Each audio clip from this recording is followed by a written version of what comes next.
ഭക്ഷണം കഴിക്കാനിരുന്നപ്പോൾ കല്യാണക്കാര്യമായിരുന്നു ചർച്ച. എത്രയൊക്കെ വേണ്ട എന്ന് വെച്ചിട്ടും കല്ലുവിൻ്റെ കണ്ണ് നിറഞ്ഞു വന്നു. കള്ളു പഠിച്ചിറങ്ങിയതല്ലേ ഉള്ളൂ, കുറച്ചുകൂടെ കഴിഞ്ഞ് മതിയല്ലേ കല്യാണം. അഗ്നിയുടെ വാക്കുകൾ കേട്ട് എല്ലാവരും പരസ്പരം നോക്കി. അവർ അങ്ങനെ ഒരു കാര്യം പറഞ്ഞപ്പോൾ നല്ലതാണെന്ന് തോന്നി, അല്ലാതെ ഉറപ്പിച്ചില്ലല്ലോ. അവൾക്ക് കുറച്ച് സമയം കൊടുക്ക്, ഇപ്പൊ പാറി പറന്ന് നടക്കട്ടെ. എന്നങ്ങനെ ആവട്ടെ, അവരോട് ഞാൻ കാര്യം പറഞ്ഞോളാം. എല്ലാം കേട്ട് കല്ലുവിൻ്റെ മുഖം തെളിഞ്ഞു. അത് കണ്ട് അഗ്നിയും കിച്ചുവും പരസ്പരം നോക്കി.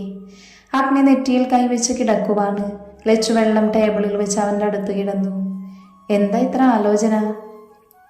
കല്ലുവിന് ആരോട് പ്രണയമാണെന്ന് അറിയുമോ? അവൻ്റെ പെട്ടെന്നുള്ള ചോദ്യത്തിൽ അവൾ കണ്ണു മിഴിച്ചു. എന്താ, അവൾക്ക് പ്രണയമോ? അതെ, നിങ്ങൾക്കറിയില്ലേ? ഇല്ല, ഇതുവരെ അങ്ങനെ ഒരു കാര്യം പറഞ്ഞിട്ടില്ല. ആരാ? ദേവേട്ടൻ എങ്ങനെ അറിഞ്ഞേ? അവൾ പറഞ്ഞതാ, പക്ഷെ അത് ആരാണ് എന്താണെന്ന് പറഞ്ഞില്ല. അതുമാത്രമല്ല, തിരിച്ചങ്ങനെ ഒരു ഇഷ്ടമില്ല എന്ന് കൂടെ പറഞ്ഞു. എനിക്കറിയില്ല, ഇതുവരെ ഒന്നും പറഞ്ഞിട്ടില്ല. അതുകൊണ്ടാണോ കല്യാണം വന്നപ്പോൾ ദേഷ്യപ്പെട്ടത്? മറക്കാൻ കുറച്ച് സമയം വേണമെന്ന് പറഞ്ഞു. ഞാൻ അവളോട് ചോദിക്കട്ടെ?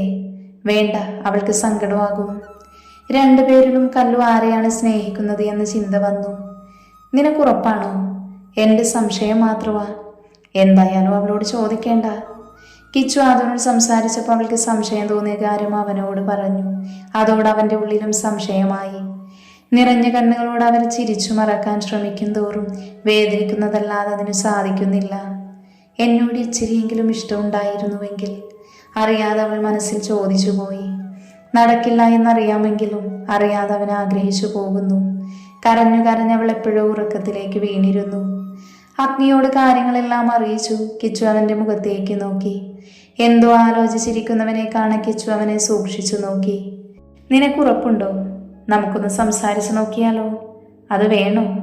അല്ലെങ്കിൽ കല്യാണം ഉറപ്പിച്ചെന്ന് പറയാം. അപ്പോൾ റിയാക്ഷൻ എങ്ങനെയെന്ന് നോക്കാലോ. വൈകിട്ട് സംസാരിക്കാം. തൽക്കാലം അത് വിട്. നെക്സ്റ്റ് വീക്ക് മുതൽ ലച്ചും കല്ലും ആദുമായി ഇവരെല്ലാം ഓഫീസിലുണ്ടാകും. അതിനു വേണ്ടതെല്ലാം ഓക്കെ ആക്കണം. എന്നാ ചെല്ലേ. കിച്ചു പോയതും അഗ്നി അവൻ പറഞ്ഞതെല്ലാം ആലോചിച്ചു നോക്കി. ഓഫീസ് ടൈം കഴിഞ്ഞ് അഗ്നിയും കിച്ചുവും ആദിയും കാത്തിയും ഒരുമിച്ചിരിക്കുവാണ്. അടുത്ത വീക്ക് മുതൽ അവർ 4 ആളും ഉണ്ടാകും. നിങ്ങളുടെ കണ്ണ് അവരിലുണ്ടാവണം. ഞങ്ങൾ നോക്കിക്കോളാം. പിന്നെ കല്ലൂനൊരു ആലോചന. അച്ഛൻ്റെ സുഹൃത്തിൻ്റെ മകനാണ്. കിച്ചു പറഞ്ഞതും അഗ്നിയുടെ കണ്ണ് കാർത്തിയിലായിരുന്നു. പെട്ടെന്ന് ഞെട്ടി. എന്നിട്ട് സാധാരണ പോലെ നിൽക്കുന്നവനെ കാണെ എന്തൊക്കെയോ സംശയം ഉള്ളിൽ കടന്നുകൂടി. അവൾക്ക് സമ്മതമാണോ? കാർത്തി ചോദിക്കാൻ വന്നതാണെങ്കിലും ആദിയാണ് ചോദിച്ചത്. അവൾക്ക് ഓക്കെയാ. അതോടെ കാർത്തിയുടെ മുഖം മാറി. അഗ്നി അത് കാണുകയും ചെയ്തു. എന്ന് ശരി, ഞങ്ങൾ ഇറങ്ങട്ടെ. യാത്ര പറഞ്ഞവർ വീട്ടിലേക്ക് തിരിച്ചു. നിനക്ക് എന്തു തോന്നി? അവൻ്റെ ഉള്ളിൽ എന്തോ ഉണ്ട്. അത് തുറന്നു പറഞ്ഞാൽ തീരാവുന്നതേ ഉള്ളൂ. പക്ഷെ എന്തോ ഒന്ന് അവനെ പിന്നിലേക്ക് വലിക്കുന്നു. ഇനി എന്തു ചെയ്യും? അവൻ്റെ ഉള്ളറിയാതെ നമുക്കൊന്നും ചെയ്യാനില്ല. കല്ലു, അവളോ? തൽക്കാലം ഇങ്ങനെ പോവട്ടെ. അതും പറഞ്ഞവർ അവിടെ നിന്ന് പോയി. അലസമായി ബെഡിൽ കിടക്കുമ്പോൾ അവൻ്റെ മനസ്സിൽ ഇന്നറിഞ്ഞ കാര്യങ്ങളായിരുന്നു. അവളെ എങ്ങനെ കാണും? ഇത്ര പെട്ടെന്ന് തന്നെ മറക്കാൻ സാധിച്ചു അവൾക്ക്. കുറച്ച് ദിവസം കൂടെ കഴിഞ്ഞ് അവളെ ഓഫീസിൽ വെച്ച് കാണാം. അതുവരെ ഇങ്ങനെ പോകട്ടെ. അവസാനം അവനൊരു തീരുമാനത്തിലെത്തി. എന്നിട്ട് മനസ്സിന് സമാധാനമില്ല. എന്തോ നെഞ്ചു വേദനിക്കുന്നു. അവളെ ഒന്ന് കാണാൻ തോന്നുന്നു. ഇപ്പൊ സമയം 11 മണി കഴിഞ്ഞു. എല്ലാവരും ഉറങ്ങിക്കാണും. അവളെ പോയി ഒന്ന് കണ്ടാലോ? പെട്ടെന്ന് എഴുന്നേറ്റ് ബൈക്കിന്റെ കീ എടുത്തവൻ പുറത്തേക്കിറങ്ങി. കണ്ണുകൾ അടച്ചു കിടന്നിട്ട് പോലും ഉറക്കം പോലും വരുന്നില്ല. അവസാനമായി ഒന്നുകൂടെ സംസാരിച്ചു നോക്കണം. സമയം പോകുന്നത് പോലും അറിയാതെ അവൻ്റെ ഓർമ്മയിൽ കിടക്കുവാണ് കല്ലു. എപ്പോഴോ പതിയെ മയക്കത്തിലേക്ക് വീണു. ബാൽക്കണി ഡോറ് തുറന്ന് കാർത്തി അകത്തേക്കു കയറി. ബെഡിൽ കിടക്കുന്നവളെ കാണി അവൻ്റെ മുഖം വിടർന്നു. പതിയെ അടുത്തേക്ക് ചെന്ന് കവളിൽ കണ്ണുനീർ പാടുകയാണ്. അവന് സങ്കടം തോന്നി. കുറച്ചു സമയം അവളെ നോക്കിയിരുന്നുവെങ്കിലും അവൻ അവളുടെ കയ്യിൽ പതിയെ തട്ടി. ഉറക്കത്തിൽ ആരോ തട്ടി വിളിക്കുന്ന പോലെ തോന്നി. കല്ലു കണ്ണു തുറന്നു. മുന്നിൽ ആരോ ഇരിക്കുന്നത് കണ്ട് അവൾ ഞെട്ടി എഴുന്നേറ്റു. കാർത്തിയാണെന്ന് കണ്ടതും അവളുടെ കണ്ണ് മിഴിഞ്ഞു വന്നു. പതിയെ അത് നിറഞ്ഞു. എന്താ? അത് നിന്നോടൊന്ന് സംസാരിക്കാൻ. ഈ രാത്രിയിലോ? ഇപ്പൊ വരണമെന്ന് തോന്നി. കല്യാണത്തിന് സമ്മതം പറഞ്ഞുവല്ലേ, അപ്പോൾ എന്നെ മറക്കാൻ സാധിച്ചോ? അവൻ പറഞ്ഞത് കേട്ട് അവളൊന്ന് ഞെട്ടി. നിന്റെ ഏട്ടന്മാര് പറഞ്ഞു കല്യാണം ഉറപ്പിച്ചു, നിനക്ക് സമ്മതമാണെന്ന്. അവൾക്കൊന്നും മനസ്സിലായില്ല. ഏട്ടന്മാരെന്താ അങ്ങനെ പറഞ്ഞേ? അപ്പം എന്നോടുണ്ടായിരുന്ന പ്രണയമെല്ലാം ഇത്ര പെട്ടെന്ന് മറക്കാൻ നിനക്ക് സാധിച്ചുവല്ലേ? എനിക്ക് മാത്രമല്ലേ പ്രണയമുള്ളൂ, തിരിച്ചില്ലാത്തത് പിടിച്ചു വാങ്ങാൻ പറ്റില്ലല്ലോ. അവളുടെ ഭാവങ്ങൾ ഏതുമില്ലാത്ത ആ സംസാരം അവനെ വേദനിപ്പിച്ചു. അപ്പം എല്ലാം മറന്നു? ഇല്ല, സമയം ആവശ്യമാണ്, മറക്കണം. അവളുടെ ഉറച്ച വാക്കുകൾ അവനിൽ ദേഷ്യവും വേദനയും എല്ലാം തോന്നിച്ചു. ശരി, കല്യാണം ഉറപ്പിച്ചെന്ന് കേട്ടപ്പോൾ നിന്നോട് സംസാരിക്കാൻ തോന്നി, അതാണ് വന്നത്. എന്നാൽ ഞാൻ പോകുന്നു. അവൻ പെട്ടെന്ന് എങ്ങനെയൊക്കെയോ അത്രയും പറഞ്ഞ് എഴുന്നേറ്റു. കണ്ണേട്ട, ഇപ്പോഴും ഒരു തരി പോലും ഇഷ്ടം എന്നോടില്ലേ നിങ്ങൾക്ക്? കരഞ്ഞുകൊണ്ടുള്ള അവളുടെ ആ ചോദ്യം അവൻ്റെ മനസ്സിനെ വേദനിപ്പിച്ചു. എങ്കിലും യോഗ്യത പുറകോട്ട് വലിച്ചു. എനിക്കില്ല. മറുപടി കൊടുത്തവൻ പുറത്തേക്ക് ഇറങ്ങിപ്പോയി. കല്ല് മുഖം പൊത്തി കരഞ്ഞ് ബെഡിലേക്ക് വീണു. ബൈക്ക് ഓടിക്കുമ്പോഴും അവളുടെ ആ ചോദ്യം അവനെ നോവിച്ചുകൊണ്ടിരുന്നു. ബെഡിലേക്ക് വീഴുമ്പോൾ അവൻ്റെ കണ്ണുകളും നിറഞ്ഞിരുന്നു. ഇല്ല, എനിക്ക് അവളോടൊന്നുമില്ല. മനസ്സിനെ പഠിക്കുന്നത് പോലെ അവൻ പിന്നെയും അത് തന്നെ പറഞ്ഞുകൊണ്ടിരുന്നു. ദിവസങ്ങൾക്ക് ശേഷം ഇന്ന് ലച്ചു എല്ലാവരും ഓഫീസിൽ പോകുവാണ്. കാർ നിർത്തിയതും നാലും ഇറങ്ങി അകത്തേക്കു കയറി. റിസപ്ഷനിൽ ഇരിക്കുന്ന പെൺകുട്ടി അവരെ നോക്കി ഒന്ന് ചിരിച്ചു. Good morning. മോർണിംഗ്. തിരിച്ചു കോറസ് പോലെ നാലും ഒരുമിച്ച് പറഞ്ഞ് ലിഫ്റ്റ് കയറാൻ നിന്നു. ലിഫ്റ്റ് ഓപ്പൺ ആയതും അവർ ഒന്ന് കയറി. എനിക്ക് പേടിയുണ്ട്. എന്തിന്? പിന്നെ ഇനി അങ്ങോട്ട് പണിയെടുക്കണ്ടേ? അത് ശരിയാണല്ലോ. എന്നാൽ ഞാൻ പോകുക. എങ്ങോട്ട്? വീട്ടിലേക്ക്. ഒന്നും മിണ്ടാതെ കല്ലു. ലിഫ്റ്റ് നിർത്തിയതും നാലും കൂടെ അഗ്നിയുടെ ക്യാബിന് മുന്നിലെത്തി. ഡോറ് തുറന്ന് കയറാം. പെർമിഷൻ വാങ്ങേണ്ട. എന്തിന്? അതൊന്നും വേണ്ട. May coming? അനുവാദം ചോദിച്ചും അകത്തുനിന്ന് മറുപടി കിട്ടി. ഡോറ് തുറന്ന് അവർ അകത്തേക്ക് കയറി. അഗ്നി അവരെ ഒന്ന് നോക്കി. എന്താ? അത് നിങ്ങളോട് എപ്പോൾ വരാനാ പറഞ്ഞത്? സോറി, കുറച്ച് ലേറ്റായി. ഫസ്റ്റ് ഡേ തന്നെ ലേറ്റ്. ഇനി ഇങ്ങനെ ഉണ്ടാവരുത്. ഇല്ല. അവനൊന്ന് മോളി ഫോണെടുത്ത് റിയയെ വിളിച്ചു. റിയ അകത്തേക്ക് കയറി വന്ന് അവരെ ഒന്ന് നോക്കി ചിരിച്ചു. സർ. റിയ, ഇവർക്ക് പഴയ പ്രൊജക്ട് ഫയൽ കൊടുക്കണം. എന്നിട്ട് നിങ്ങളുടെ ഐഡിയ ന്യൂ പ്രൊജക്റ്റ് തയ്യാറാക്കണം. അതാണ് ഇന്നത്തെ വർക്ക്. റിയയോടും അവരോടും കൂടെ പറഞ്ഞു നിർത്തിയതും ലച്ചൊഴിച്ച് ബാക്കി 3 പേരും നോക്കി. എന്നാ പൊയ്ക്കോ, നിങ്ങൾക്കിരിക്കാനുള്ള സ്ഥലം റിയ കാണിച്ചു തരും. Okay sir. കുറച്ചു നേരം കൂടെ അവിടെ നിന്നാൽ പണി കിട്ടിയാലോ എന്ന് പേടിച്ച് വേഗം പുറത്തേക്ക് ഇറങ്ങി. ലച്ചു അവനെ ഒന്ന് നോക്കി. തിരിച്ച് അവനും നോക്കിയിരുന്നു. അവർക്കായിട്ടൊരു ക്യാബിൻ കൊടുത്തു. റിയ പിന്നെ കുറച്ച് പ്രൊജക്റ്റും ഫയൽസും കൊടുത്തു. സംസാരിച്ചും ചിരിച്ചും കളിച്ചും അവർ സമയം ചിലവഴിച്ചു. അഗ്നിയെല്ലാം കണ്ടെങ്കിലും ഒന്നും പറഞ്ഞില്ല. ആദ്യ ദിവസമല്ല, ഇങ്ങനെ പോകട്ടെ എന്ന് കരുതി. മായയെ കാണാൻ ആദ്യം അങ്ങോട്ട് വന്നു. അവൾ അവനെ ഒന്ന് നോക്കിയത് പോലുമില്ല. കാർത്തി വന്നതും കല്ലു മുഖം കുനിച്ച് പിടിച്ചു. അവൻ അവളോട് സംസാരിക്കണമെന്ന് തോന്നി. പിന്നെ വേണ്ടെന്ന് വെച്ച് അവരെ തന്നെ ശ്രദ്ധിച്ചു. ലച്ചുവും മാധവും. സമയം കടന്നുപോയി. ഫയൽ നോക്കി അവർ പ്രൊജക്റ്റ് തയ്യാറാക്കി തുടങ്ങി. ലഞ്ച് ബ്രേക്ക് ആയപ്പോൾ എല്ലാവരും കൂടെ ക്യാൻറ്റീനിലെത്തി.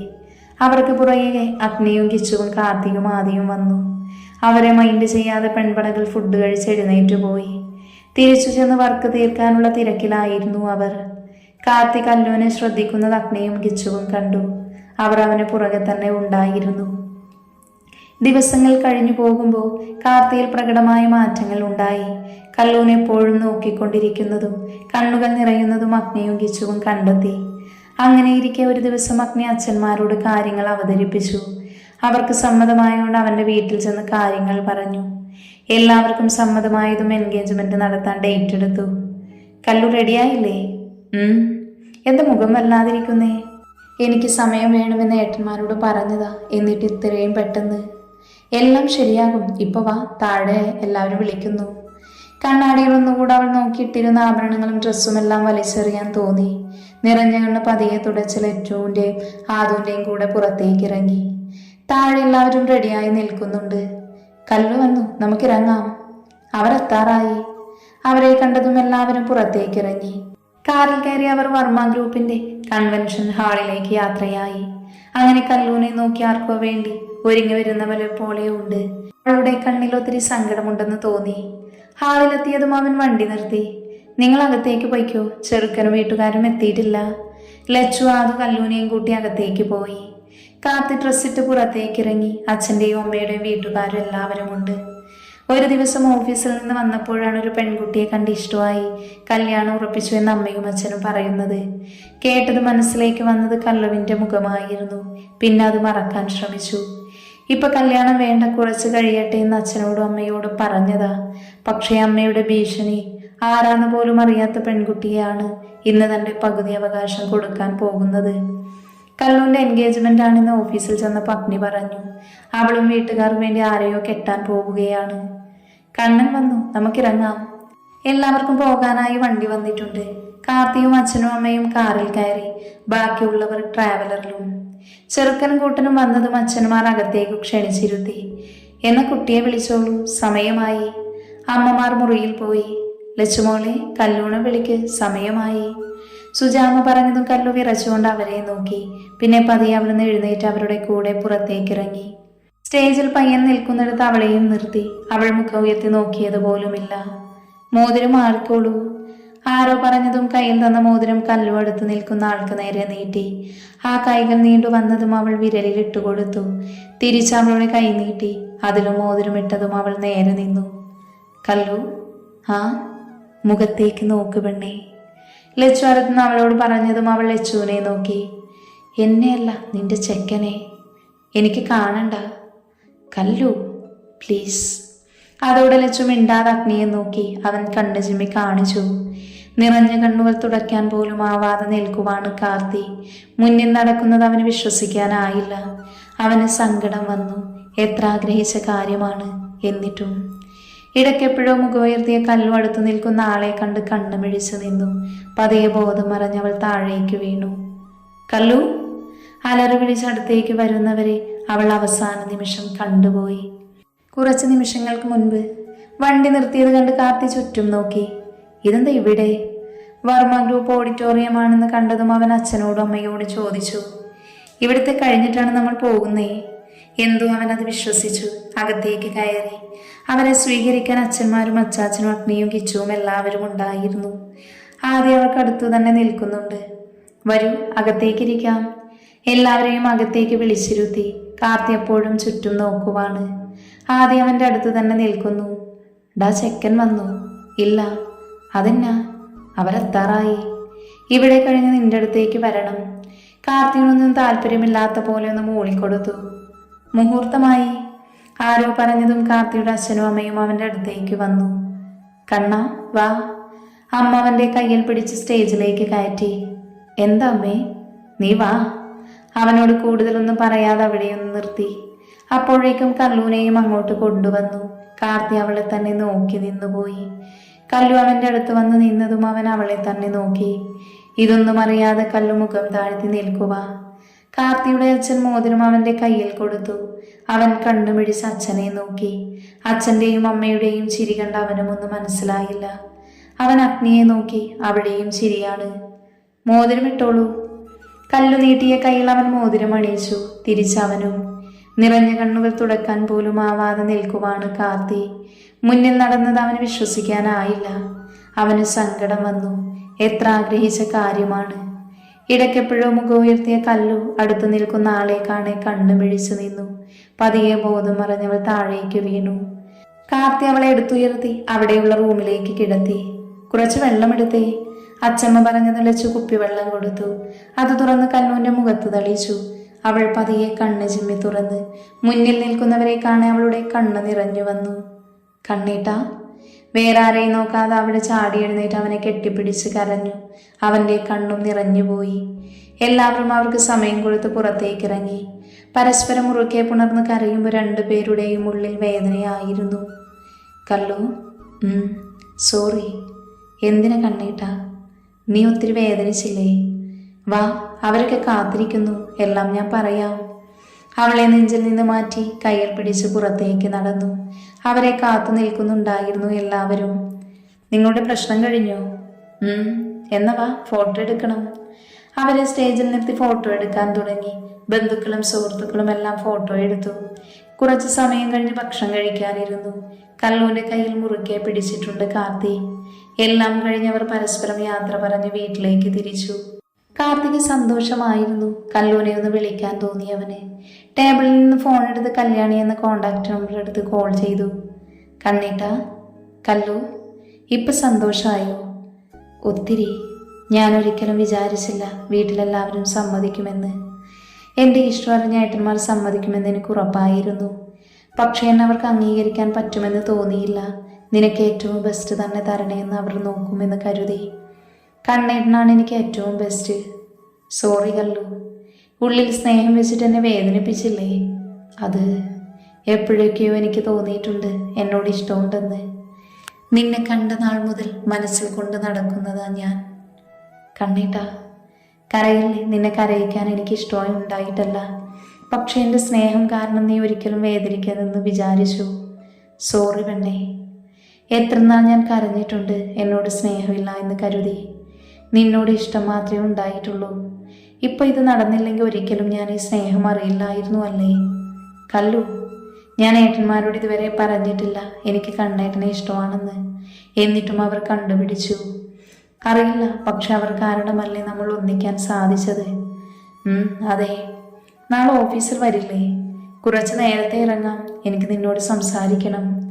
എനിക്കും. എന്നാൽ കുറച്ച് സമയം ഉറങ്ങിക്കോ. ദിവസങ്ങൾ മാറ്റമില്ലാതെ കടന്നുപോയി.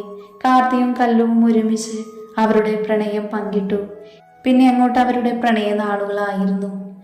അതുപോലെ ഓഫീസിൽ പോയി ലച്ചുവും കൂട്ടരും ഏകദേശമെല്ലാം പഠിച്ചു. ഇപ്പം ലച്ചുവിൻ്റെ കമ്പനി കാര്യങ്ങൾ അവൾ നോക്കുന്നുണ്ട് എങ്കിലും അഗ്നിയാണ് മെയിനായിട്ടെല്ലാം നോക്കുന്നത്. ആദ്യമായി അവൾ അറിയാതെ നോക്കുന്നുണ്ട്. മായയ്ക്ക് ഇഷ്ടമുണ്ടെങ്കിലും അവളുടെ അച്ഛൻ പറയുന്ന ആളെ കെട്ടു എന്നാണ് തീരുമാനം.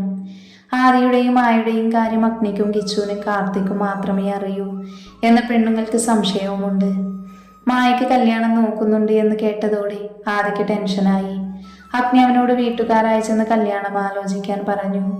ആദ്യ വീട്ടിൽ സംസാരിച്ചു. അച്ഛനും അമ്മയ്ക്കും ഓക്കെയാണെന്ന് കണ്ടതും കിച്ചുവും മാധവും കൂടെ വന്ന് മായയുടെ വീട്ടിൽ പോകാൻ. ഇന്ന് സൺഡേ ആണ്. മായയുടെ വീട്ടിലേക്ക് പോകുവാണവർ. ആദ്യം മായയെ വിളിച്ചു. അവിടെ എല്ലാവരും ഉണ്ടോ എന്ന് അന്വേഷിച്ചു. കാര്യമൊന്നും പറഞ്ഞില്ലെങ്കിലും അവളും കിച്ചുവും വരുന്നുണ്ടെന്ന് പറഞ്ഞു. മായയുടെ വീട്ടിലേക്ക് പോകുമ്പോൾ ആദിക്ക് ടെൻഷനായിരുന്നു. കാറ് നിർത്തി എല്ലാവരും ഇറങ്ങി. അപ്പോഴേക്കും സൗണ്ട് കേട്ട് അച്ഛനും വിഷ്ണുവും ഇറങ്ങി വന്നു. വന്നവരെ അകത്തേക്ക് ക്ഷണിച്ചിരുത്തി. അപ്പോഴേക്കും അമ്മയും രാധയും അങ്ങോട്ട് വന്നു. എല്ലാവരും ഉണ്ടല്ലോ, എന്താ വിശേഷിച്ച്? കാര്യമുണ്ട്, പറയാം. ജയച്ചൻ പറഞ്ഞതും അവർ പരസ്പരം നോക്കി. ഞാനൊന്ന് കുടിക്കാൻ എടുക്കാം. അതൊക്കെ പിന്നെയാവാം, ഇപ്പൊ ഇവിടെ ഇരിക്കൂ, ഞങ്ങൾ വന്ന കാര്യം പറയാം. അമ്മയും രാധികയും അവിടെ ഇരുന്നു. ഞങ്ങൾ വന്നത് വേറൊന്നുമല്ല, മായമോൾക്ക് കല്യാണം നോക്കുന്നുണ്ടെന്നറിഞ്ഞു. ആദിക്ക് വേണ്ടി മോളെ ചോദിക്കാൻ വന്നതാ ഞങ്ങൾ. ജയച്ചൻ പറഞ്ഞു നിർത്തിയതും കൃഷ്ണച്ചൻ സാവിത്രി അമ്മയെ നോക്കി. ഞങ്ങൾക്ക് ഇഷ്ടക്കേടൊന്നുമില്ല, എന്നാലും മോളുടെ ഇഷ്ടം കൂടെ നോക്കണമല്ലോ. അത് വേണം. എന്ന മോളെ വിളിക്കൂ, അവളോട് ചോദിക്കാം. അച്ഛൻ പറഞ്ഞതും അമ്മയും രാധികമ്മയും എഴുന്നേറ്റ് അകത്തേക്ക് നടന്നു. രാധേ, നീ ചെന്ന് അവളെ ഒരുക്കിക്കൊണ്ടുവാ, ഞാൻ കുടിക്കാനെടുക്കാം. ശരി. രാധിക മായയുടെ മുറിയിലേക്ക് ചെന്നു. അവിടെ മാളുവും മായയും ഫോണിൽ സിനിമ കാണുക. അതുകൊണ്ട് താഴെ അവർ വന്നതുമൊന്നും അവൾ അറിഞ്ഞില്ല. മായേ, എടുത്തി പെട്ടെന്ന് ഫ്രഷായിട്ട് ഡ്രസ്സ് മാറി വാ. എവിടെ പോകുക? പോകാനൊന്നുമല്ല, താഴെ പെണ്ണ് കാണാൻ ഒരു കൂട്ടർ വന്നിട്ടുണ്ട്. അതെ, സമയമില്ല, വാ. മാളു, സിനിമ കണ്ടത് മതി, നീയും വാ. അമ്മേ, ഇത് തീരാറായി. അതൊക്കെ പിന്നെ കാണാം. വന്നി വേഗമായിക്കോട്ടെ. മാളുവിനെയും കൊണ്ട് രാധിക താഴേക്ക് പോയി. മായ എന്തോ ആലോചിച്ച് അവിടെ നിന്നെങ്കിലും പെട്ടെന്ന് ഫ്രഷായി ബ്ലൂ ആൻഡ് വൈറ്റ് കളർ അനാർക്കളി ഇട്ടു. കഴുത്തിൽ സിമ്പിൾ ചെയിനും കാതിൽ വൈറ്റ് സ്റ്റോൺ ചിമിക്കിയുണ്ട്. നെറ്റിയിൽ കറുത്ത പൊട്ടും. കണ്ണിൽ കൺമഷി എഴുതി കാജൽ കൊണ്ട് കടുപ്പിച്ചു. മുടി അഴിച്ചിട്ട് പുറത്തേക്ക് ഇറങ്ങി. താഴേക്ക് ഇറങ്ങുമ്പോൾ ഹാളിൽ നിന്നും നോക്കി. ആരാണെന്ന് മനസ്സിലായില്ല. അവൾ വേഗം അടുക്കളയിലേക്ക് നടന്നു. അമ്മയും എഴുതിയും ട്രെയിൽ ജ്യൂസും സ്നാക്സും എടുത്ത് വെക്കുന്നുണ്ട്. വന്നു, ഇതെടുത്ത് നടന്നു, ഞങ്ങൾ പിറകെയുണ്ട്. ജ്യൂസ് എടുത്ത് അവൾ മുന്നിൽ നടന്നു. പുറകെ സ്നാക്സുമായി രാധിക എടുത്തിയും അതിന് പിറകെ അമ്മയും ആളുവും. ഹാളിലെത്തിയതുമായി മുഖം കുനിച്ച് നടന്നു. ദേ മായ വന്നല്ലോ. അച്ഛൻ പറയുന്നത് കേട്ട് അവൾ മുഖം പതുക്കെ ഉയർത്തി നോക്കി. മുന്നിലിരിക്കുന്നവരെ കണ്ട് അവൾ ഞെട്ടി. മോളെ, കൊടുക്ക്. അവൾ അനങ്ങാതെ നിൽക്കുന്നത് കണ്ട് കൃഷ്ണച്ചൻ പറഞ്ഞു. ബോധം വന്ന പോലെ അവർ എല്ലാവർക്കും ജ്യൂസ് കൊടുത്തു. അമ്മയുടെ അടുത്തേക്ക് മാറി നിന്നപ്പോൾ അപ്പോഴേക്കും കണ്ണുകൾ ആദിയിലായിരുന്നു. മോളെ ആദിക്ക് വേണ്ടി ചോദിച്ചു വന്നതാ. ഞങ്ങൾക്ക് താല്പര്യമുണ്ട്. ഇനി മോളുടെ ഇഷ്ടം അറിയണം. അത് ഇഷ്ടമായെങ്കിലും അല്ലെങ്കിലും പറയാം. നിങ്ങളാണ് ഒരുമിച്ച് ജീവിക്കേണ്ടത്. മായ അവനിൽ നിന്ന് ഓട്ടം മാറ്റി അച്ഛനെയും അമ്മയെയും നോക്കി. അവളുടെ മുഖത്ത് സന്തോഷമാണ്. അതോടെ അവളുടെ ഉള്ളിലും സമാധാനം നിറഞ്ഞു. എനിക്കിഷ്ടായി, അവൾ പതുക്കെ മുഖം കുനിച്ച് പറഞ്ഞതും ആദ്യ ശ്വാസം വിട്ടു. അപ്പൊ പിന്നെ നമുക്ക് ബാക്കി കാര്യങ്ങൾ തീരുമാനിക്കാം. അതെ. അവിടെ ഓരോന്ന് പറയുമ്പോഴും ആദ്യമായും കണ്ണും നോക്കി കളിക്കുവാണ്. എല്ലാം തീരുമാനിച്ച് അവർ ഇറങ്ങിയപ്പോൾ അവൻ പോകുവാണെന്ന് തലയാട്ടി കാണിച്ചു. തിരിച്ചുള്ള യാത്രയിൽ ആദ്യം സന്തോഷവാനായിരുന്നു. ഉടനെ എൻഗേജ്മെന്റ് നടത്താൻ തീരുമാനിച്ചു. ഡേറ്റ് എടുത്തു. പിന്നെ എല്ലാം പെട്ടെന്നായിരുന്നു. എല്ലാവരെയും വിളിച്ച് അടിപൊളിയായി മോതിരമാരൻ നടന്നു. കല്ലുവിന്റെയും കാർത്തിയുടെയും കല്യാണത്തിന്റെ കൂടെ തന്നെ ഇവർക്കും ഡേറ്റ് എടുത്തു. പിന്നെ അങ്ങോട്ട് അവർ 4 പേരുടെയും പ്രണയകാലം തന്നെയായിരുന്നു. കല്യാണം കഴിഞ്ഞവരും കഴിക്കാൻ പോകുന്നവരും പ്രണയിച്ച് നടക്കുന്നു. കാത്തിരുന്ന കല്യാണ നാളെത്തി. എല്ലാവരും അതിന്റെ തിരക്കിലാണ്. വർമ്മ ഗ്രൂപ്പിന്റെ ഓഡിറ്റോറിയത്തിൽ വെച്ചാണ് കല്യാണം. ആ വീട്ടിലെ ഏക പെൺതരിയുടെ വിവാഹം അത്രയും ഗ്രാൻഡായിട്ടാണ് നടത്തുന്നത്. ബിസിനസ് മേഖലയിൽ നിന്ന് മാത്രമല്ല, സിനിമ ഫീൽഡ്, രാഷ്ട്രീയം, അങ്ങനെ ഒരുപാട് പേര് വന്നിട്ടുണ്ട്. എല്ലാവരെയും അകത്തേക്ക് ക്ഷണിച്ചിരുത്താൻ അച്ഛന്മാരും അച്ചാച്ചനുമുണ്ട്. ഓഡിറ്റോറിയത്തിന്റെ റൂമിൽ പെൺകുട്ടികൾ രണ്ടും ഒരുങ്ങിയിരിക്കുന്നു. വരന്മാരെത്താനാകുന്നു. അമ്മമാരും ലച്ചുവും രാധികയും ആളുവും അവർക്കടുത്തുണ്ട്. എല്ലാവരുടെയും മുഖത്ത് സന്തോഷം മാത്രം നിറഞ്ഞു. ചിരിയോടെ ഇരിക്കുന്ന മായയും കല്ലൂനെയും അവർ കളിയാക്കിക്കൊണ്ടിരുന്നു. 2 കല്യാണമായതുകൊണ്ട് അതിന്റെ തിരക്ക് അവിടെ ഉണ്ടായിരുന്നു. എല്ലാം ഓക്കെയാണെന്ന് ഒരിക്കൽ കൂടെ ഉറപ്പുവരുത്താനായി അഗ്നിയും കിച്ചുവും വിഷ്ണുവും ഓടി നടന്നു.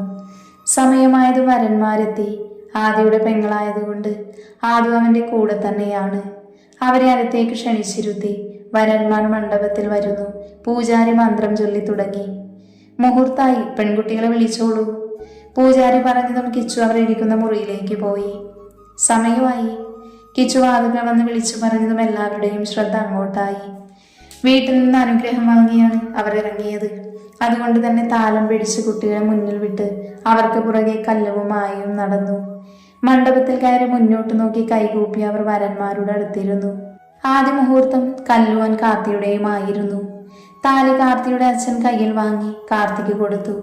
അവനത് നെഞ്ചോട് ചേർത്ത് പ്രാർത്ഥിച്ച് അവൾക്ക് നേരെ നീട്ടി കണ്ണടച്ച് കൈകൂപ്പി അവളെ ഏറ്റുവാങ്ങി. കല്ലുവിന്റെ പുറകിൽ നിന്ന് മുടിമുക്കി കൊടുത്ത് ലച്ചുവായിരുന്നു. 3 കെട്ടും കെട്ടി അവൻ അവൾക്ക് സിന്ദൂരം ചാർത്തി കൊടുത്തു. അവളുടെ കണ്ണിൽ നിന്ന് കണ്ണുനീർ ഒഴുകിയിറങ്ങി. അത് തുടച്ചുകൊടുത്ത് അവളുടെ നെറ്റിയിൽ ചുംബിച്ചു അവൻ. അടുത്തത് ആദിയുടെയും മായയുടെയും ആയിരുന്നു. അച്ഛൻ കൊടുത്ത താലി വാങ്ങി പ്രാർത്ഥിച്ചവൻ അവൾക്ക് നേരെ നീട്ടി. പുറകിൽ നിന്ന് ആദ്യമുടി മാറ്റിക്കൊടുത്തതും അവൻ താലി കെട്ടി സിന്ദൂരം ചാർത്തി കൊടുത്ത് അവളുടെ നെറ്റിയിലും ചുംബിച്ചു. പിന്നെ പരസ്പരം മാലയിട്ടു. അച്ഛന്മാർ കൈ പിടിച്ചു കൊടുത്തു. അവർ അഗ്നിക്ക് വലം വെച്ചു. എല്ലാം കഴിഞ്ഞതും ഫോട്ടോ എടുപ്പ് തുടങ്ങി. ഗിഫ്റ്റ് കൊടുക്കലും അതോടൊപ്പം നടന്നു. പിന്നെ അങ്ങോട്ട് ചിരിച്ച് അവരുടെ കവിൾ വേദനിച്ചതല്ലാതെ റെസ്റ്റില്ലായിരുന്നു. സമയം കടന്നുപോയി. ഭക്ഷണം കഴിക്കാൻ അവരെ ഇരുത്തി. അത് കഴിഞ്ഞതും പുടവ മാറാൻ കൊണ്ടുപോയി. മാറ്റി വന്നതും ഇറങ്ങാൻ നേരമായി എന്ന് അവിടെ പറയുന്നത് കേട്ടു. അതുവരെ ചിരിയോടെ നിന്ന കല്ലുവും ആദവും കരഞ്ഞു തുടങ്ങി. കൂടെ അമ്മമാരും അച്ഛന്മാരും പിടിച്ചു നിന്നുവെങ്കിലും അവരുടെ കണ്ണും നിറഞ്ഞു. ഏട്ടന്മാർ ഗൗരവത്തോടെ നിന്നു. ഉള്ളിൽ വിഷമമുണ്ടെങ്കിലും പുറത്ത് കാണിക്കാതെ അവർ അങ്ങനെ തന്നെ നിന്നു. എന്നാൽ അവരെ നെഞ്ചോട് ചേർത്ത നിമിഷം അവരുടെ കണ്ണും നിറഞ്ഞു പോയിരുന്നു. എന്തുണ്ടെങ്കിലും വിളിക്കണം. ഒരു വിളിക്കപ്പുറം ഏട്ടന്മാരുണ്ടാകും. അവനെന്റെ കൊച്ചിനെ വേദനിപ്പിക്കില്ല. എന്നാലും എപ്പോഴും ഏട്ടൻ കൂടെ ഉണ്ടാവും. അതോർക്കണം. അഗ്നി അവളെ നെഞ്ചോട് ചേർത്ത് നെറ്റിയിൽ ചുംബിച്ചു പറഞ്ഞതും കല്ലു കരഞ്ഞുകൊണ്ട് തലയാട്ടി. അവളെ പിടിച്ച് കാലിൽ കയറ്റി കാർത്തിയുടെ കയ്യിൽ മുറുകെ പിടിച്ചു. അതിലുണ്ടായിരുന്നു അവന് പറയാനുള്ളത്. അത് മനസ്സിലാക്കി അവൻ കണ്ണു ചിമ്മി കാണിച്ചു. കുറുമ്പിയാണ്, നോക്കിക്കോണം. എന്റെ ജീവൻ പോകുന്നത് വരെ അവൾ സന്തോഷവതിയായിരിക്കും. കാർത്തി കൂടെ കയറിയതും അവരുടെ വണ്ടി അവിടെ നിന്ന് പോയി. അടുത്തത് മായയായിരുന്നു. അവൾ അച്ഛൻ കുട്ടിയായതുകൊണ്ട് അച്ഛൻ്റെ നെഞ്ചിൽ നിന്ന് മാറുന്നില്ല. അവസാനം അച്ഛൻ അവളെ കാറിനരികിലേക്ക് കൊണ്ടുവന്നു. അച്ഛൻ്റെ കുഞ്ഞുവല്ലേ, കരയല്ലേ, സന്തോഷമായി പോകണം, ഇല്ലെങ്കിൽ എനിക്ക് സങ്കടമാകും. അവിടെ എന്ത് ബുദ്ധിമുട്ടുണ്ടായാലും അച്ഛനുണ്ടാകും എൻ്റെ മോളുടെ കൂടെ, വിളിച്ചാൽ മതി. അവളുടെ നെറ്റിയിൽ ഉമ്മ വെച്ച് അവളെ വണ്ടിയിൽ കയറ്റി. ഇനിയും തനിക്ക് പിടിച്ചു നിൽക്കാൻ പറ്റില്ല എന്ന് അച്ഛന് തോന്നി. ആദ്യയുടെ കയ്യിൽ പിടിച്ച് അവനെ ഒന്ന് പുണർന്നു. പൊന്നുപോലെ നോക്കണം, എൻ്റെ രാജകുമാരിയാണ്. എന്തെങ്കിലും ഉണ്ടെങ്കിൽ വിളിച്ചാൽ മതി, ഞാൻ വന്ന് കൊണ്ടുപോയിക്കോളാം. എന്താ അച്ചായി പറയുന്നേ? എത്ര വർഷത്തിൻ്റെ കാത്തിരിപ്പാണ് ഇപ്പം നടന്നതെന്ന് അറിയുമോ? ഞാൻ അത്രയും സന്തോഷത്തിലാണ്. ഒരിക്കലും അവളെയായി ഞാൻ വേദനിപ്പിക്കില്ല. അവൻ്റെ വാക്കുകൾ കേട്ട് നിറഞ്ഞ മനസ്സോടെ അച്ഛൻ അവനെ മുറുക്കെ പുണർന്നു. വിഷ്ണു അവനെ കെട്ടിപ്പിടിച്ചു വിട്ടു. അതിലുണ്ടായിരുന്നു എല്ലാം. അവനും കൂടെ കയറിയതും വണ്ടി അവിടെ നിന്നും പോയി. ബാക്കിയുള്ളവർ വീട്ടിലേക്ക് തിരിച്ചു. കാർത്തിയുടെ അമ്മ കൊടുത്ത നിലവിളക്ക് വാങ്ങി അവൾ വലതുകാല് വെച്ച് അകത്തേക്കു കയറി. പൂജാമുറിയിൽ വിളക്ക് വെച്ച് പ്രാർത്ഥിച്ച് അവർ പുറത്തേക്ക് വന്നു. മധുരം കൊടുത്ത് അവരെ കുറച്ചു കഴിഞ്ഞ് കാർത്തിയുടെ ബന്ധത്തിലുള്ള ഒരു കുട്ടിയുടെ കൂടെ കല്ലുവിന് മുറിയിലേക്ക് വിട്ടു. എല്ലാം മാറ്റിക്കഴിഞ്ഞതും ആ കുട്ടി പോയി കല്ലു മാറാനുള്ള ഡ്രസ്സ് എടുത്ത് ഫ്രഷാകാൻ കയറി. ഫ്രഷായി ഇറങ്ങിയതും അവൾ ബെഡിലേക്ക് കിടന്നു. പതിയെ അവൾ ഉറക്കത്തിലേക്ക് വീണു. ആദിയുടെ അമ്മ കൊടുത്ത നിലവിളക്കുമായി മായ അകത്തേക്കു കയറി. പൂജാമുറിയിൽ വിളക്ക് വെച്ച് പ്രാർത്ഥിച്ചു. മധുരം കൊടുത്ത് അവരെയും മുറിയിലേക്ക് വിട്ടു. ആദു അവളെ ഹെൽപ്പ് ചെയ്യാൻ കൂടെ ഉണ്ടായിരുന്നു. അത് അവൾക്ക് സമാധാനമായിരുന്നു.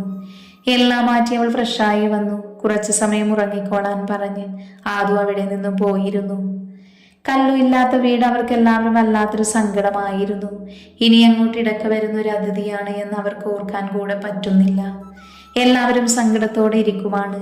ആദു അവളുടെ വീട്ടിലാണ്. ഇന്ന് വേറെ പ്രോഗ്രാമൊന്നുമില്ല. റിസപ്ഷൻ നാളെയാണ്. ഇന്നത്തെ ചടങ്ങ് കൊണ്ട് എല്ലാവരും ക്ഷീണിച്ചു. അതുകൊണ്ട് നാളത്തേക്കാക്കി. ലച്ചു ഫ്രഷായി ബെഡിലേക്ക് കിടന്നു. അഗ്നി ഓഡിറ്റോറിയത്തിലാണ്. കിച്ചുവും അവിടുത്തെ കാര്യങ്ങളെല്ലാം സെറ്റാക്കി വരാൻ ലേറ്റ് ആകുമെന്ന് പറഞ്ഞിരുന്നു. കുറച്ച് ദിവസമായിട്ടുള്ള തിരക്ക് കൊണ്ട് ക്ഷീണം കൊണ്ട് ലച്ചു ഉറങ്ങിപ്പോയിരുന്നു. അഗ്നി വരുമ്പോൾ അവൾ ഉറക്കമായിരുന്നു. അവൻ ഫ്രഷായി അവൾക്കടുത്തേക്ക് വന്നു കിടന്നു. ക്ഷീണം കാരണം അവനും പെട്ടെന്ന് ഉറങ്ങിപ്പോയി. ആദ്യ മുറിയിൽ വരും ഉറങ്ങിക്കിടക്കുന്ന മായയാണ് കാണുന്നേ. അവന്റെ ചുണ്ടിൽ ചിരി വിരിഞ്ഞു. പെട്ടെന്ന് ഫ്രഷായി അവൾക്കടുത്തേക്ക് വന്നു കിടന്നു. അവളെ ഒന്ന് ചേർത്ത് പിടിക്കണമെന്നൊക്കെ ഉണ്ടെങ്കിലും വേണ്ടാന്ന് വെച്ച് പതിയെ അവനും ഉറക്കത്തിലേക്ക് വീണു. വാതിൽ തട്ടുന്ന സൗണ്ട് കേട്ടാണ് അവൾ കണ്ണു തുറന്നത്. പെട്ടെന്നൊന്നും മനസ്സിലായില്ല. ചുറ്റും നോക്കി. അപ്പോഴാണ് അടുത്ത് കിടക്കുന്നവനെ കാണുന്നത്. അതോടെ അവൾ വേഗത്തിൽ എഴുന്നേറ്റു. പിന്നെയും വിളിക്കുന്നത് കേട്ടതും അവൾ വാതിൽ തുറന്നുകൊണ്ട് ആദുവാണ്. ഏട്ടത്തി, ചായ കുടിക്കാൻ വിളിക്കുന്നു. ഏട്ടത്തിയോ? അതെ, ഇനി മുതൽ ഏട്ടത്തി. നീ പോടി. അതൊക്കെ പോട്ടെ, ഏട്ടനെ വിളിച്ച് താഴേക്ക് വാ, ചായ കുടിക്കാം. ഇപ്പൊ വരാം. മറുപടി കൊടുത്ത് വാതിലടിച്ച് അവൾ തിരിഞ്ഞു നോക്കി. ഉറങ്ങിക്കിടക്കുന്നവനെ എഴുന്നേൽപ്പിക്കാൻ അവൾക്ക് തോന്നിയില്ല എങ്കിലും അവന്റെ അടുത്തേക്ക് ചെന്നു. ആദിയേട്ടാ. അവന്റെ തോളിൽ തട്ടി അവൾ വിളിച്ചു. അവനൊന്ന് മൂളിക്കൊണ്ട് തിരിഞ്ഞു കിടന്നു. ആദിയേട്ടാ, എഴുന്നേൽക്ക്. അവനെ ഒന്നുകൂടെ കുലുക്കി വിളിച്ചതും നെറ്റി ചുളിച്ചുകൊണ്ട് അവൻ കണ്ണു തുറന്നു. മുന്നിൽ നിൽക്കുന്നവളെ കാണാൻ അവന്റെ കണ്ണു വിടർന്നു. എന്താ പെണ്ണേ, എഴുന്നേൽക്ക്, സമയം ഒരുപാടായി. അവൻ എഴുന്നേൽക്കാൻ നിന്നും അവൾ വാഷ്റൂമിലേക്ക് പോയി. ആദ്യം എഴുന്നേറ്റ് ഫോൺ നോക്കി. അവിടെ നിന്ന് മായ വന്നതും അവൻ ഫ്രഷാകാൻ കയറി. മായ മുടിയഴിച്ച ചീപ്പ് കൊണ്ട് ചീവി ഒതുക്കി കെട്ടി. മാഞ്ഞു തുടങ്ങിയ സിന്ദൂരരേഖ കണ്ടതും സിന്ദൂര ചെപ്പ് തുറന്ന് നീട്ടി വരച്ചു. ഒരു പൊട്ട് തൊട്ടു. അപ്പോഴേക്കും ആദ്യം വന്നു. അവൻ അവൾക്കടുത്തേക്ക് വന്നു. കണ്ണാടി നോക്കി മുടി ഒതുക്കി. പോകാം. അവൾ ചോദിച്ചതും അവൻ മൂളി. വാതിലിനടുത്തേക്ക് നടക്കാൻ തുടങ്ങി. അവൾ അവൻ കയ്യിൽ പിടിച്ചു നിർത്തി. അവൾ എന്താ എന്ന പോലെ അവന്റെ മുഖത്തേക്ക് നോക്കി. അടുത്തൊന്ന് കിട്ടാൻ നോക്കിയിരുന്നതാ. അപ്പോഴേക്കും നീ പോകുന്നു. എന്തിനാന്നൊക്കെ ചോദിച്ചാ? കല്യാണം ഉറപ്പിച്ചു കഴിഞ്ഞ് ഫോൺ വിളിച്ച് നടന്നു. പിന്നെ ഡെയിലി ഓഫീസിൽ വെച്ച് കാണുന്നു. ഇടക്കൊന്ന് പുറത്തു പോകുന്നു. ഇതല്ലാതെ നിന്നെ ഒന്ന് അടുത്ത് കിട്ടിയത് ഇപ്പോഴല്ലേ. അതുകൊണ്ട് കുറച്ച് കടങ്ങളുണ്ട്. അത് തീർത്തിട്ട് പോകാം. എന്ത് കടം? അറിയില്ലേ? ഇല്ല. ഇല്ലെങ്കിൽ വേണ്ട, എനിക്ക് കടം വീട്ടാമല്ലോ. അവളുടെ അരയിലൂടെ ചുറ്റിപ്പിടിച്ചടുത്തേക്ക് ചേർത്തു നിർത്തിയവൻ. അവളുടെ മുഖം ചുവന്നു വന്നു. ആദ്യ തല താഴ്ത്തി അവളുടെ നെറ്റിയിൽ ചുംബിച്ചു. കണ്ണടച്ചുമായി അവനെ പുണർന്നുപോയി. അവന്റെ അതരം പതിയെ താഴേക്കൊഴുകി. അവളുടെ ചുണ്ടുകൾക്ക് മുകളിൽ അവന്റെ ചുണ്ട് വന്നു നിന്നതും മായ വിറച്ചു. അതറിഞ്ഞതും ആദ്യം അവളുടെ ചുണ്ടുകളെ നുണഞ്ഞെടുത്തു. അവൾ ഏങ്ങിക്കൊണ്ട് അവനെ മുറുക്കെ പിടിച്ചു. ഇരുവതരങ്ങളും ഒരുമിച്ച് നുണയാനും ഇടക്കൊരെണ്ണം മാത്രമായി നുണഞ്ഞും അവൻ മുന്നേറി. എപ്പോഴോ അവളും തിരികെ ചുംബിച്ചു തുടങ്ങിയതും വന്യമാകാൻ തുടങ്ങിയിരുന്നു. സമയം പതുക്കെ നീങ്ങി. ചുണ്ടുകളെ വിട്ട് നാവിലേക്ക് ചേക്കേറി. പരസ്പരം വിട്ടുകൊടുക്കാതെ ചുംബിക്കുമ്പോൾ അവന്റെ കൈകൾ അവളുടെ ഇടുപ്പിനെ ഞെരിച്ചുകൊണ്ടിരുന്നു. ശ്വാസതടസ്സമായപ്പോൾ അവളുടെ ചുണ്ടുകളെ വിട്ട് അവളുടെ കഴുത്തിൽ മുഖാമർത്തി നിന്നു. കിതപ്പ് മാറിയതും അവൻ മുഖമുയർത്തി അവളെ നോക്കി. കണ്ണുകളടച്ച് ചുണ്ടിൽ ചിരിയുമായി നിൽക്കുന്നവളെ കാണാൻ അവനെ പിടിവിട്ടു തുടങ്ങി. ഇങ്ങനെ നിന്നാൽ ശരിയാവില്ല. താഴേക്ക് പോക്ക് നടക്കില്ല. അവൻ പതിയെ ചെവിയിലായി പറഞ്ഞതുമായ കണ്ണു തുറന്ന് അവനെ നോക്കി. പിന്നെ ചിരിയോട് അവനെ വിട്ടുമാറി കണ്ണാടിയിൽ നോക്കി മുടിയൊതുക്കി മുഖം തുടച്ചു. പോകാം. അവൻ മുഖം തുടച്ച് അവളുടെ കയ്യിൽ പിടിച്ചു. വാതിൽ തുറന്ന് പുറത്തേക്കിറങ്ങി. രണ്ടുപേരുടെയും മനസ്സിലപ്പോ ഒത്തിരി സന്തോഷമായിരുന്നു. കാർത്തി എല്ലാവരുടെയും കൂടെ സംസാരിച്ച് ഒരുപാട് താമസിച്ചാണ് റൂമിലേക്ക് വന്നത്. വാതിൽ തുറന്ന് അകത്തു കയറിയപ്പോൾ കണ്ടത് ബെഡിൽ കിടക്കുന്നവളെയാണ്. അവന്റെ മുഖം സന്തോഷം കൊണ്ട് വിടർന്നു പോയി. തന്നോടുള്ള പ്രണയം മൂലം ഒത്തിരി വേദനിച്ചവളാണ്. ഇപ്പൊ ഇതാ തൻ്റെ ഭാര്യയായി തൻ്റെ ബെഡ്റൂമിൽ. വാതിലടച്ചവൻ ഫ്രഷാകാൻ കയറി. തിരിച്ചിറങ്ങി അവൾക്ക് അടുത്തു വന്ന് കിടന്നു. തിരിഞ്ഞു കിടക്കുന്നവളെ പിറകിൽ നിന്നും പുണർന്നു അവൻ. അവളൊന്ന് മൂളിക്കൊണ്ട് അവനോട് ചേർന്ന് കിടന്നു. ഡോറിൽ തട്ടുന്നത് കേട്ട് കല്ലുവാണ് കണ്ണു തുറന്നത്. പെട്ടെന്ന് എവിടായി എന്ന പോലെ ചുറ്റും നോക്കി. അപ്പോഴാണ് അവളെ കെട്ടിപ്പിടിച്ച് കിടക്കുന്നവനെ കാണുന്നത്. അതോടെ അവളിൽ ചിരി വിരിഞ്ഞു. അവന്റെ കൈമാറ്റി അവൾ എഴുന്നേറ്റ് പോയി വാതിൽ തുറന്നു. മോളെ, അവനെ വിളിച്ച് ചായ കുടിക്കാൻ വായോ? ഇപ്പൊ വരാമേ. അമ്മ തിരിഞ്ഞു പോയതും കല്ലു വാതിലടച്ച് അവന്റെ അടുത്തേക്ക് ചെന്നു. അടുത്തിരുന്ന് അവന്റെ മുഖത്തേക്ക് നോക്കി. പിന്നെ കുറുമ്പോട് അവന്റെ മൂക്കിൽ പിടിച്ചു വലിച്ചു. അവൻ വേദന കൊണ്ട് നെറ്റിച്ചുളിച്ച് കണ്ണു തുറന്നു. മുന്നിൽ ചിരിയോടെ ഇരിക്കുന്നവളെ കാണാൻ അവന് മനസ്സിലായി അവളുടെ കളിയാണെന്ന്. ഡി നിന്നെ അവളുടെ കയ്യിൽ പിടിച്ചു വലിച്ച് ബെഡിലേക്കിട്ടു. കല്ലു അപ്പോഴേക്കും പൊട്ടിച്ചിരിച്ചു. അതോടെ അവനിലും ചിരി വിരിഞ്ഞു. കുറച്ചു കഴിഞ്ഞ് അവൾ ചിരി നിർത്തി അവനെ നോക്കി. അവളെ തന്നെ നോക്കി കിടക്കുന്നവനെ കണ്ട് അവളുടെ കണ്ണ് പിടഞ്ഞു. അവനിൽ നിന്ന് നോട്ടം മാറ്റി അവൾ അവളോട് ചേർന്ന് കിടന്നു. അവളിലെ കഴുത്തിന് മുഖാമർത്തി വെച്ചു. അവളിൽ നിന്ന് സീൽക്കാരം ഉയർന്നു. അവന്റെ കൈ അവളുടെ ഇടുപ്പിൽ സ്ഥാനം പിടിച്ചു. കണ്ണേട്ടാ. അവൾ വിറയലോട് അവന്റെ പേര് വിളിച്ചതും അവനൊന്ന് മൂളി. താഴേക്ക് പോകണം. അവൾ എങ്ങനെയോ പറഞ്ഞൊപ്പിച്ചു. അതോടെ അവൻ അവിടുത്തെ അമർത്തി ചുംബിച്ച് അവളെ വിട്ടുമാറി. പോയി ഫ്രഷായിട്ട് വാ, എന്നിട്ട് പോകാം. അവൻ പറഞ്ഞതും അവൾ വേഗത്തിൽ വാഷ്റൂമിലേക്ക് കയറിപ്പോയി. ആദ്യം സാരി ഉടുപ്പിച്ച് മുടിയിൽ മുല്ലപ്പൂവും ചൂടിക്കൊടുത്തു. ഇന്നാ മോളെ പാല്. അമ്മ മായയുടെ കയ്യിൽ പാല് കൊടുത്തു. എല്ലാം സെറ്റ്, പോകാം. ആദ്യം മായം കൂട്ടി മുറിയിലേക്ക് നടന്നു. മായ ടെൻഷനായി വിറയ്ക്കുക. ഞാനിന്ന് നിന്റെ കൂടെ കിടന്നോട്ടെ. ഞാനാണോ നിന്നെ കെട്ടിയേ? പൂടി പെണ്ണെ, എൻ്റെ കിച്ചേട്ടൻ ഇപ്പൊ വരും. നീ ടെൻഷനാകേണ്ട. ആദ്യം പറഞ്ഞതൊന്നും അവളുടെ ചെവിയിലെത്തിയില്ല. ആദിയുടെ മുറിയുടെ മുന്നിലെത്തിയതുമായ അവളെ ഒന്ന് നോക്കി. ഏട്ടൻ നിന്നെ പിടിച്ച് തിന്നൊന്നുമില്ല പെണ്ണെ. ആദ്യം അവളെ വിട്ടുമാറി മുറിയിലേക്ക് പോയതും മായ വാതിൽ തുറന്നകത്തു കയറി. ആദ്യ ഫോൺ നോക്കി ബെഡിലിരിക്കുന്നുണ്ട്. അവളെ കണ്ടതും അവന്റെ കണ്ണു വിടർന്നു. അവൾ വാതിലടച്ച് അവന്റെ അടുത്തേക്ക് വന്നു. പാൽ. അവന്റെ നേരെ നീട്ടി അവൾ ബെഡിൽ നിന്ന് എഴുന്നേറ്റ് അവളുടെ കയ്യിൽ നിന്ന് വാങ്ങി കുറച്ച് കുടിച്ച് ബാക്കി അവൾക്ക് നൽകി. അവൾ കുടിച്ച് വാഷ്റൂമിൽ പോയി ഗ്ലാസ് കഴുകി വായും കഴുകി വന്നു. ക്ഷീണമുണ്ടെങ്കിൽ കിടന്നു. അവളുടെ മുഖത്ത് ടെൻഷൻ കണ്ട് അവൻ ചിരിയോട് പറഞ്ഞതും അവൾക്ക് ആശ്വാസം തോന്നി. എത്രയോ അടുപ്പമുണ്ടെങ്കിലും അവളിൽ പേടിയുണ്ടായിരുന്നു. അവനെ മറികടന്ന് ബെഡിലേക്ക് കിടന്നതും ആദ്യം ഫ്രഷായി വന്ന് ലൈറ്റ് ഓഫ് ചെയ്ത് അവൾക്കടുത്ത് കിടന്നു. മായേ. അവൾക്കടുത്തേക്ക് ചേർന്ന് കിടന്ന് പതിയെ വിളിച്ചു. അവൾ പതിയെ മൂളിയതേയുള്ളൂ. ഞാനൊന്ന് കെട്ടിപ്പിടിച്ചോട്ടെ പെണ്ണേ. എന്തുകൊണ്ടോ വേണ്ട എന്ന് പറയാൻ അവൾക്ക് തോന്നിയില്ല. അവൻ അവളോട് ചേർന്ന് പതിയെ അവളെ ചുറ്റിപ്പിടിച്ചു. അവൾ വിറച്ചുകൊണ്ട് കണ്ണിറുക്കി അടച്ചു. അവന്റെ കൈ അവളിലെ സാരിക്കിടയിലൂടെ വയറിലാണ് അമർന്നത്. അവന്റെ മുഖം അവളുടെ പിൻകഴുത്തിൽ അമർന്നു. മായ അറിയാതെ ഏങ്ങിപ്പോയി. അവന്റെ ചുണ്ട് അവിടെ അമർത്തി വെച്ചു. പതിയെ കണ്ണടച്ച് കിടന്നു. പതിയെ ഇരുവരും ഉറക്കത്തിലേക്ക് വീണു. എപ്പോഴും അവൾ തിരിഞ്ഞ് അവന്റെ നെഞ്ചിൽ മുഖമർത്തി കിടന്നു. അവന്റെ കൈകൾ അവളെ പൊതിഞ്ഞു പിടിച്ചു. അവളുടെ ചുണ്ടുകൾ നുണഞ്ഞ് അവന്റെ കൈകൾ അവളിൽ അലഞ്ഞു നടന്നു. നാവിനെ നുണഞ്ഞു വലിച്ച് അവളെ വിവശയാക്കി. ശ്വാസതടസ്സമായതും അവൾ ചുണ്ടുകൾ സ്വതന്ത്രമാക്കി. കഴുത്തിൽ മുഖമമർത്തിയവൻ ചുണ്ടുകൾ അവിടെ അലഞ്ഞു നടന്നു. അവളിൽ നിന്ന് സീൽക്കാരം ഉയർന്നു. അത് അവനെ ഭ്രാന്ത് പിടിപ്പിച്ചു. അവന്റെ കൈ അവളുടെ മാറിനെ ശക്തിയായി ഞെരിച്ചു. അവളിൽ നിന്ന് സീൽക്കാരം ഉയർന്നതും അവന്റെ മുഖം കഴുത്തിൽ നിന്ന് മാറിലേക്കിറങ്ങി. അവിടെ ചുണ്ടമർത്തി അവൾ പിടിച്ചു. അതിനനുസരിച്ച് അവൾ പൊങ്ങി. പതിയെ അവിടെ നുണഞ്ഞെടുത്തു അവൻ. കണ്ണേട്ടാ. അവളിൽ നിന്ന് അവന്റെ പേരുയർന്നു വന്നു. അവൻ വീണ്ടും അവിടെ നുണഞ്ഞും ചുംബിച്ചും കടിച്ചും മുന്നേറി. പതിയെ അവിടെ മുഖം താഴ്ത്തിയൊഴുകി പുക്കിൾ ചുഴിയിൽ അമർത്തി ചുംബിച്ചു. നാവ് കൊണ്ട് അവൻ ചുഴറ്റി വലിച്ചു. അതിനുള്ളിൽ കടത്ത് നുണഞ്ഞെടുത്തു അവൾ.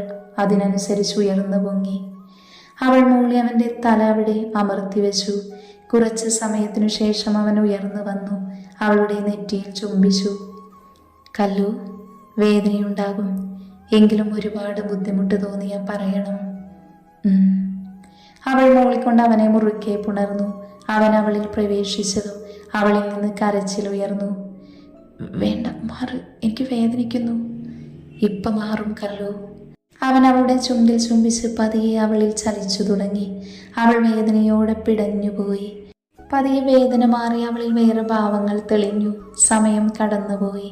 അവർ വിയർത്ത് കുളിച്ചു. ഒരു കിതപ്പോടെ അവൻ അവൾക്ക് മുകളിൽ കിടന്നു. കുറച്ചു കഴിഞ്ഞ് അവൾ അവനിൽ നിന്നും മാറിക്കിടന്നു. അവളെ അവൻ നെഞ്ചിലേക്ക് ചേർത്തു കിടത്തി. വേദനിച്ചു ഒരുപാട്? സോറി പെണ്ണേ, ഫ്രഷായി കിടക്കാം, ഇല്ലെങ്കിൽ ഇൻഫെക്ഷൻ ആകും. എനിക്ക് വയ്യ, വാ, ഞാൻ ഫ്രഷാക്കി തരാം. അവളുടെ ബുദ്ധിമുട്ട് മനസ്സിലാക്കി അവളെ കയ്യിൽ കോരിയെടുത്ത് അവൻ വാഷ്റൂമിലേക്ക് കയറി. ചൂടുവെള്ളത്തിൽ അവളെ കുളിപ്പിച്ചു. അവനും കുളിച്ച് ഡ്രസ്സ് മാറി വന്നു. അവൻ്റെ നെഞ്ചിൽ മുഖമർത്തി അവൾ കിടന്നു. അവളെ തലോടി അവനും പതിയെ ഉറക്കത്തിലേക്ക് വീണു. അവരിൽ സന്തോഷമുള്ള നിറഞ്ഞൊരു ചിരി ഉണ്ടായിരുന്നു. ആ സമയം രണ്ടുപേരുടെയും പ്രണയം ശരീരം കൊണ്ടും മനസ്സുകൊണ്ടും ഒന്നായ നിമിഷമായിരുന്നു. അഗ്നിമുറിയിൽ വരുമ്പോൾ ലച്ചു അവിടെയില്ല. അവൻ ചുറ്റും നോക്കി. വാഷ്റൂം ഡോറ് തുറന്നതും ലച്ചു പുറത്തേക്ക് വന്നു. കിടന്നു, ഞാനിപ്പോൾ വരാം. അവൻ അകത്തേക്ക് കയറിയതും ലച്ചു ബെഡിലേക്ക് കിടന്നു. അഗ്നി വരുമ്പോൾ അവൾ ഫോൺ നോക്കി കിടക്കുവാണ്. അവൻ ഡോർ ലോക്ക് ചെയ്ത് അവൾക്ക് അടുത്ത് വന്ന് കിടന്നു. അവൻ വന്നതും അവൾ ഫോൺ മാറ്റി വെച്ച് അവൻ്റെ നെഞ്ചിലേക്ക് തലവെച്ചു. ദേവേട്ടാ, കല്ലുപോയതിന് സങ്കടമാണോ? അങ്ങനെ ചോദിച്ചാൽ സങ്കടമുണ്ട്, എന്നാലും അവൻ്റെ കൂടെ അവൾ സന്തോഷവതിയായിരിക്കും. അതെ, കാർത്തിയേട്ടൻ അവളെ പൊന്നുപോലെ നോക്കും. നന്നായി ജീവിക്കട്ടെ. അതെല്ലാം വിടാം. കുറച്ചായി തിരക്ക് കാരണം നിന്നെ ഒന്ന് സ്നേഹിക്കാൻ പറ്റിയില്ല. അതിൻ്റെ കടമിന്ന് തീർക്കണം. അവളെ ബെഡിലേക്ക് കിടത്തി അവൾക്ക് മുകളിൽ വന്നവൻ പറഞ്ഞതും അവൾ വിറച്ചുപോയി. പിന്നെ ഒട്ടും സമയം കളയാതെ അവളുടെ ചുണ്ടുകൾ നുണഞ്ഞു തുടങ്ങി. ഇടയിൽ അവളും അവനെ ചുംബിച്ചു. അവൻ്റെ കൈകൾ അവളിലൂടെ ഒഴുകി നടന്നു. അവളുടെ കൈ അവൻ്റെ ഇടുപ്പിലും മുടിയിലും അലഞ്ഞു. നാവുകൾ പരസ്പരം കെട്ടുപിണഞ്ഞു. സമയം കടന്നുപോയി. ഇനിയും തുടർന്ന ശ്വാസം കിട്ടില്ല എന്ന് തോന്നിയപ്പോൾ ചുംബനം അവസാനിപ്പിച്ച് അവളുടെ കഴുത്തിൽ മുഖമർത്തി വെച്ചു. ലച്ചു പിടഞ്ഞു പൊങ്ങി. അവൻ്റെ ചുണ്ട് കഴുത്തിൽ പതിഞ്ഞു. ഇടയ്ക്ക് പല്ലും നാവും കഴുത്തിൽ മൊത്തം ഉമിനീര് കൊണ്ട് നനഞ്ഞു. കഴുത്തിൽ നിന്ന് താഴേക്ക് വന്നു. അവിടെ അവൻ്റെ തടസ്സമായതെല്ലാം ഊരി മാറ്റി. ബെഡിൽ മുട്ടുകുത്തിയിരുന്ന് അവളെ എഴുന്നേൽപ്പിച്ച് ടോപ്പ് അഴിച്ചു മാറ്റി ബാക്കിയുള്ള ഡ്രസ്സും അവൻ അഴിച്ചു. അവൻ്റെ ടീഷർട്ട് ഊരി താഴേക്ക് ഇട്ടിട്ട് പാൻറ് കൈവച്ചതും ലെറ്റർ ബെഡിലേക്ക് കിടന്നു. കണ്ണടച്ചു. അവൻ അവൾക്ക് മുകളിലേക്ക് ചാഞ്ഞു. മാറിൽ മുഖമർത്തി അവിടെ ചുംബിച്ചും ഞെരിച്ചും നുണഞ്ഞും അവളെ തളർത്തി. അവൻ്റെ ചുണ്ട് അവളുടെ ശരീരത്തിലുടനീളം അലഞ്ഞു നടന്നു. കൂട്ടിനായി നാവും പല്ലും അവളുടെ ഉയർച്ച താഴ്ചയിൽ തഴുകിയും നുണഞ്ഞു. അവൾ പൂർണ്ണമായി അവൻ്റെ വരുതിയിൽ കൊണ്ടുവന്നു. പതിയെ അവളെ വേദനിപ്പിച്ചവൻ അവളിൽ നിറഞ്ഞാടി. ആ മുറിയിൽ അവൻ്റെ മുരൾച്ചയും അവളുടെ സീൽക്കാരങ്ങളും ഉയർന്നു കേട്ടു. സമയം കടന്നുപോയി. അവൻ്റെ വിയർപ്പ് തുള്ളികൾ അവളിൽ വീണൊഴുകി. നാഗങ്ങളെ പോലെ കെട്ടിപ്പുണർന്ന അവരുടെ പ്രണയ നിമിഷങ്ങൾ അവിടെ അരങ്ങേറിയിരുന്നു. അവസാനം ഒരു കിതപ്പോടെ അവൾക്ക് മുകളിൽ വീണവനെ ചേർത്ത് പിടിച്ചു കിടന്നു അവൾ. കുറച്ചു കഴിഞ്ഞ് ബെഡിൽ കിടന്നവളെ നെഞ്ചിലേക്ക് കിടത്തി. എല്ലാവരും തിരക്കിലാണ്. റിസപ്ഷൻ ഉള്ളത് കൊണ്ട് അങ്ങോട്ട് പോകാൻ തുടങ്ങുക. ഓഡിറ്റോറിയത്തിലെത്തിയതും പിന്നീട് അങ്ങോട്ട് തിരക്കായി പോയി. ഫംഗ്ഷൻ ആരംഭിച്ചു. കല്ലുവും കാർത്തിയും ആദ്യം വന്നു. അവർക്ക് പിറകെ ആദിയും മായയും. അവരുടെ കേക്ക് കട്ടിങ് കഴിഞ്ഞതും പിന്നെ ഫോട്ടോ എടുക്കലായിരുന്നു. അതിനിടയിൽ ഗിഫ്റ്റ് കൊടുക്കലും ഫാമിലിയും ആദ്യം തന്നെ ഫോട്ടോ എടുത്തു. അവർക്ക് പിറകെ ബന്ധുക്കളും കൂട്ടുകാരും മറ്റുള്ളവരും. സമയം ഒരുപാടായതും ഫുഡ് കഴിക്കാൻ തുടങ്ങി. ഓരോ ആളുകൾ യാത്ര പറഞ്ഞു പോയി. അതോടെ വീട്ടുകാരും വധൂവരന്മാരും ഇരുന്നു. കഴിച്ചു കഴിഞ്ഞതും എല്ലാവരും യാത്ര പറഞ്ഞ് വീട്ടിലേക്ക് പോയി. വന്നതേ കുളിച്ചു കിടന്നു കല്ലു. അവളുടെ ക്ഷീണം മനസ്സിലാക്കി കാർത്തി അവളെ ചേർത്ത് പിടിച്ചു കിടന്നു. ആദ്യം ഫ്രഷായി വന്നപ്പോൾ മായ മുടിയൊതുക്കി കെട്ടിവെക്കുവാണ്. അവളെ ഒന്ന് നോക്കി അവൻ ബെഡിലേക്ക് കിടന്നു. മായ വാതിലടച്ചോ എന്ന് നോക്കി ലൈറ്റ് ഓഫ് ചെയ്ത് അവൻ്റെ അടുത്ത് വന്ന് കിടന്നു. മായേ, നമുക്ക് ജീവിച്ചു തുടങ്ങണ്ടേ? അത് പേടിയാണോ? അല്ല പിന്നെ എനിക്ക് ടെൻഷനാണോ? ഞാനല്ലേ പെണ്ണേ. അവൾക്കടുത്തേക്ക് ചേർന്ന് കിടന്ന് ചെവിയിൽ ആർദ്രമായി പറഞ്ഞതും അവൾ പിടഞ്ഞുകൊണ്ട് അവനെ മുറുകെ പിടിച്ചു. അതോടെ അവൻ്റെ നിയന്ത്രണം തെറ്റി. അവൾക്ക് മേലെ അമർന്നു അവളുടെ നെറ്റിയിൽ ചുംബിച്ചു. അവിടുന്ന് ചുണ്ടിഴച്ച് ചുണ്ടിലെത്തിയതും അവൻ കണ്ണുയർത്തി അവളെ നോക്കി. അവളുടെ കൂമ്പിയടഞ്ഞ കണ്ണ് സമ്മതമായി എടുത്തു. അവളുടെ ചുണ്ട് നുണഞ്ഞെടുത്തു. അവൾ നീങ്ങിക്കൊണ്ട് അവനെ മുറുകെ പുണർന്നു. സമയം കടന്നുപോയി. അവളുടെ മേൽചുണ്ടും കീഴ്ചുണ്ടും അവൻ മാറി മാറി നുണഞ്ഞു. ചുണ്ടുകൾ വിട്ട് നാവിലേക്ക് ചുംബനമെത്തിയതും മായ പിടഞ്ഞു. നാവുകൾ കെട്ടിപ്പുണർന്നു. ശ്വാസമെടുക്കാൻ ബുദ്ധിമുട്ട് തോന്നിയതും അവൾ അവൻ്റെ പുറത്തടിച്ചു. അതോടെ അവൻ അവളുടെ കഴുത്തിൽ മുഖാമർത്തി വെച്ച് കിതപ്പൊന്നടങ്ങിയതും അവൻ കഴുത്തിലുടനീളം ചുണ്ടിഴച്ചു. നാവുകൊണ്ട് നുണഞ്ഞു, പല്ലുകൊണ്ട് കടിച്ചു മുന്നേറി. അവിടുന്ന് മുഖം താഴേക്ക് കടന്നുപോയി. തടസ്സമായ വസ്ത്രങ്ങൾ അഴിച്ചു മാറ്റി അവർ പരസ്പരം കെട്ടിപ്പുണർന്നു.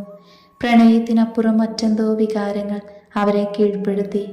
മനസ്സുകൊണ്ടുള്ള പ്രണയം ശരീരം കൊണ്ടും അവർക്ക് പങ്കുവച്ചു. വേദന കൊണ്ട് പുളഞ്ഞവളെ ചേർത്ത് പിടിച്ചു, ആശ്വസിപ്പിച്ചു. സമയം ഒരുപാട് കടന്നുപോയി. രണ്ടുപേരുടെയും ശരീരം വിയർത്തു കുളിച്ചു. ആ മുറിയിൽ അവരുടെ ശീൽക്കാരങ്ങൾ ഉയർന്നു കേട്ടു. ഒടുവിൽ ക്ഷീണത്തോട് അവളുടെ മാറിൽ മുഖമർത്തി കിടന്നു. ആദ്യം അവനെ ചേർത്ത് പിടിച്ചു. മായ കണ്ണടച്ച് കിടന്നു. ഫ്രഷായി കിടക്കാൻ പെണ്ണേ. അവളെ എടുത്ത് വാഷ്റൂമിലേക്ക് കയറി ചൂടുവെള്ളത്തിൽ മേൽ കഴുകി ഡ്രസ്സിട്ട് അവളെ ചേർത്ത് പിടിച്ച് കിടന്നു അവൻ. വേദനിച്ചോ? ഇല്ല, ആദ്യമായതുകൊണ്ടാ. ഇനി ശരിയായിക്കോളും. എന്തിനെന്നെ വിച്ചു എന്ന് വിളിക്കണേ? എനിക്കിഷ്ടമുള്ളത് കൊണ്ട്. എനിക്ക് ഉറക്കം വരുന്നു. അതിനെന്താ, ഉറങ്ങിക്കോ. അവളെ നെഞ്ചിലേക്ക് കിടത്തി പതിയെ തലോടിക്കൊടുത്തു അവൻ. അവിടുന്ന് അങ്ങോട്ട് അവരുടെ പ്രണയ നിമിഷങ്ങളായിരുന്നു. എല്ലാവരും അങ്ങോട്ടും ഇങ്ങോട്ടും പ്രണയിച്ചും ശരീരം കൊണ്ട് പ്രണയിച്ചും ദിവസങ്ങൾ അങ്ങനെ ഓടിമറഞ്ഞു.